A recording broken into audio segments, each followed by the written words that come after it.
করে মনে রাখবেন মুহাম্মদুর রাসূলুল্লাহ সাল্লাল্লাহু আলাইহি ওয়াসাল্লাম মদিনার রওজা শরীফ থেকে বলছে আপনি তার উম্মত।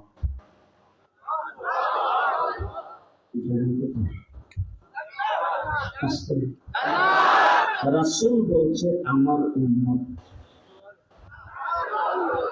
জানা কই?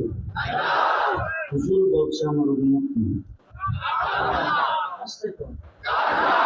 আপন চাষা লালন পালন করেছেন, আপন চাষা তুলে নিয়েছেন, আপন চাষা চুমু খাইছে, আপন চাষা গোসল করাইছে, আপন চাষা খানা খাওয়াইছে, আপন চাষা ঘুম বাড়াইছে, আপন চাষা একাধারে 15 বছর পর্যন্ত লালন পালন করেছেন। সেই চাষাকে রাসূল বলছে আমার উম্মত না। চাষা কিন্তু উম্মত না। ঠিকানা ঠিকানা আমাদের দেশে বলে